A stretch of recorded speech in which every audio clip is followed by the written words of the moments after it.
একদিন গভীর জঙ্গলে হাতি মামা মনের আনন্দে হাঁটছিল। সে ছিল বড় সড়ো আর মজার স্বভাবের।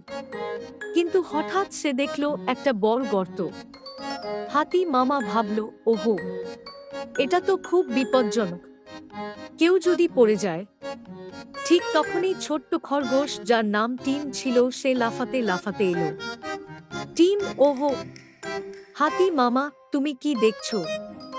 হাতি মামা, এই গর্তটা খুবই ভয়ানক। কি করা যায়? টিম একটু ভাবল, তারপর বলল, চলো সবাইকে ডাকি। খরগোশ, কাঠবিড়ালি, হরিণ, বানর সকলেই এলো। সবাই একসাথে পাতা, গাছের ডাল এবং নরম মাটি এনে গর্তটি ঢেকে দিল। সবার পরিশ্রমে গর্তটি ঢেকে গেল, আর জঙ্গল আবার নিরাপদ হয়ে উঠল। হাতি মামা খুশি হয়ে বলল, তোমাদের সাহায্য ছাড়া এটা সম্ভব ছিল না। একসাথে থাকলেই সব সমস্যা দূর হয়। সকলেই আনন্দে লাফিয়ে উঠল।